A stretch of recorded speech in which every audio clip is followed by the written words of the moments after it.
Dynasty Warriors 4 kept me devoted so much that I actually didn't look deeply into the next game in the series. Dynasty Warriors 5 would take a step back to some of the updates that Dynasty Warriors 3 had, including finding weapons rather than leveling them up. The 5th entry had a few new characters and went back to a character-specific story. As I've said before, I consider Dynasty Warriors 2 through 5 to be the classic series. So with this being the final entry before the next chapter of Dynasty Warriors games, did it hit the mark? I know the community loves this entry, but what do I think about it? Let's find out with the first Pro. Before I start talking about the vanilla game or even the Xtreme Legends expansions, I want to say how much I love the Empire's entry for Dynasty Warriors 5. First of all, they went from this, which looked very close to the graphics of Dynasty Warriors 4, to this. It's an impressive difference. Nearly every complaint that I had about Dynasty Warriors 4 Empires have been addressed in this entry. Weapons are more easily upgraded, characters hold their levels in new games. There are now scenarios you can play through so you can be sure you're going to experience the important battles. You can now command your officers with the D-pad. By pressing up, you'll command your forces to attack the enemy. The allied AI isn't overly good at this, but it will capture bases and defeat officers. You know, sooner or later. By pressing down, you'll command your army to go on the defensive. Officers will retreat to the closest allied base and defend them from oncoming enemies. By pressing the right, you'll give the AI freedom to act on its own. This is usually kind of meh. I only use this command if I'm playing as an overpowered character and can do everything myself. And lastly, you can press the left to command the officers to gather around you. This can be handy if you're surrounded by enemy officers, which can happen often if you press too deep into the enemy territory. You now have a set number of decisions you can make prior to the battle. Within that, you have 3 ways you can enact policies. You can allow officers to suggest things to you. This is useful as you can get 2 actions for the price of 1. Or you can delegate the decisions to one of your officers, and they'll use up all of your decisions for you. And finally, you can pick your own policies. This is the most welcome change to the entire game as it allows you to ensure you get what you want. Con! As much as I love playing the Empire's entry on the 360, I still much prefer the vanilla versions of the Dynasty Warriors games. I find them to be more focused and I enjoy replaying them. That's why I'm incredibly disappointed that Dynasty Warriors 5 wasn't released on the 360. At least not in the West. Yes, that's right, Japan got a 360 exclusive for the Dynasty Warriors series. I don't even care that it's just the vanilla version with only some parts of the Xtreme Legends editions. That's fine. I would have loved to play through this game on the 360. Imagine the looks of the Empire's game, but with the story and replayability of the vanilla game. They really wouldn't have had to do much to bring it over to the West. It's not like they would have had to translate it. They already did that with the PS2 release. They even did all the voice acting already. They would have just had to program the game for the different regions. Hell, I wouldn't have even cared if they just released it without the voice acting, even though they would have had the assets from the PS2 version. I just want to play it in HD. It was available to the Japanese market, so why not the Western? This would have been another pro if they had done the easy thing and released Dynasty Warriors 5 on the 360. Pro!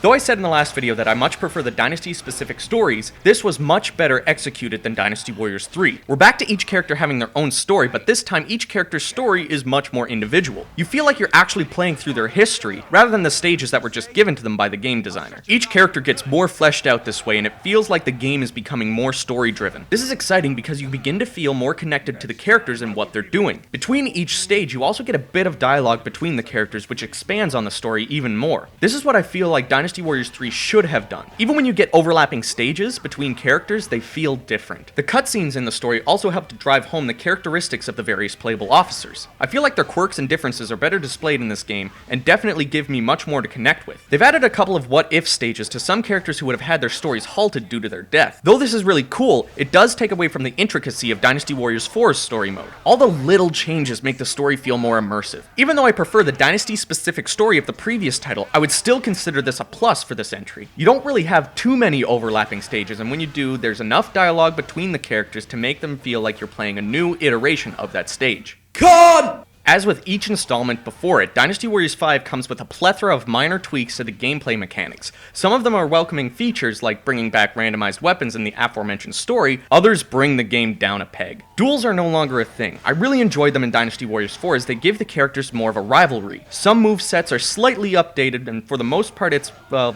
okay. Like, why did it need to be changed? Like, Shahudun is made less fun. I loved the wind scar-ish thing he did as his final charge attack.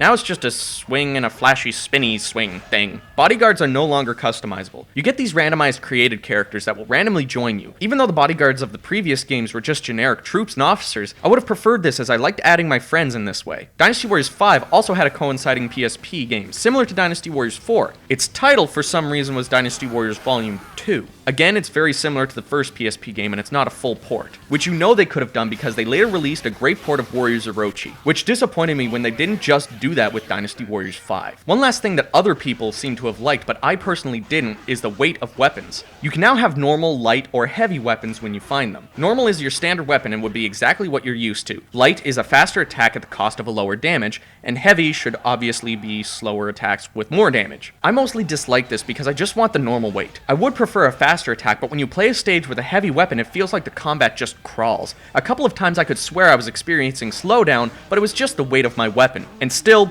bow combat sucks. Pro! With the Xtreme Legends expansion, Legend Mode made a return. It's been slightly improved on. Instead of being smaller, minor, character-specific challenges, we now have full new scenarios and stages that are meant for different specified characters. Though we don't get as many new stages as Dynasty Warriors 4 Xtreme Legends, we do get full stages. That's all I wanted. Extreme Mode was also brought back, still just as fun, if not more. This is a welcome challenge among the more easier gameplay than previous titles. But wait, there's even more! Besides Legend Mode and Extreme Mode, a new adventure called Destiny Mode is added. This is where the custom characters come into play. This is essentially the custom character story mode. You start off with little to your characters. Seriously, you only have 2 attacks. You can instantly buy up to your 4th, or just your 3rd with your charge attack. You are given a choice of officers from Wei, Wu, and Shu. You will be working under this officer throughout the duration of this mode. Well, not throughout the entire thing, because you may get a letter from another officer asking for you to betray your current general. You can unlock costume parts for your created characters through this. You also obtain a wide variety of weapons, which could end up the weapon your character uses when it's made a fully playable character outside of Destiny mode. I ended up playing this a lot when I got Xtreme Legends. It's a delightful experience and I still love to play it. Con! Probably one of the weirdest things to be removed from this entry that I need to make its own con for is the 5th weapons.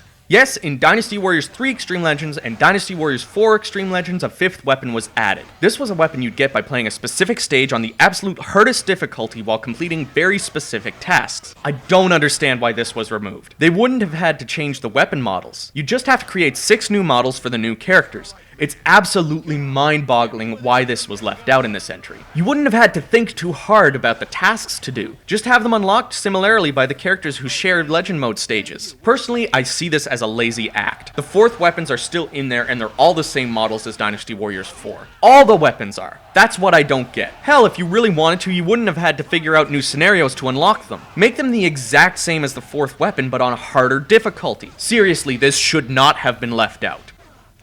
I'm gonna be flat out honest here. I don't know why, but I just didn't enjoy this one as much as Dynasty Warriors 3 and 4. I feel like most of the changes were either the wrong ones, or they were a step backwards. Not including the 5th weapons is an incredible setback and almost makes the Xtreme Legends expansion nearly worthless. If it wasn't for Destiny Mode and Extreme Mode, I would say to stay away from it. You get just as much enjoyment out of this game with or without the expansion. The fact that Empires was released on the 360 was amazing. I played so much of it. I actually noticed that I was missing achievements and ended up playing to get them all. Except I'm still missing one. Goddamn 250th new officer that I can't seem to hire. Because I played this so much, I feel like it's criminal that the Western audience missed out on the vanilla version being released on the 360. I would have played this to perfection and probably wouldn't have had much to save for the cons. To be honest, if the 360 vanilla version got a release in North America, I would have rated this around the same as Dynasty Warriors 3 and 4. That being said, it's not that bad. I just feel like this game didn't have as much passion put into it as the previous games. That's why my final rating for this game is 7 out of 10. The little things add up and take away from the pros that I mentioned. This is the title that I can agree with other people that there's just not enough of a difference to make it worth it. If you already have Dynasty Warriors 3 or 4, I recommend you just stick with them. You're not missing out on a whole lot with this one. If you have the choice between Dynasty Warriors 3, 4, or 5, I'll always recommend 4 above the others. However, if you've never played a Dynasty Warriors game before and you see this entry for cheap, it's really not that bad. Comparatively, it just seems like a lazy entry as it looks the same, it feels the same. There's just too much of the same with this entry. But hopefully the next game in the series will make up for it. Hey everyone, thanks for watching. If you liked this video, give it a thumbs up and subscribe. I'm reviewing all of the main series Dynasty Warriors titles this week. What are your thoughts on Dynasty Warriors 5? From what I could tell on the internet, most Warriors fans prefer this over 4, but I personally prefer the latter.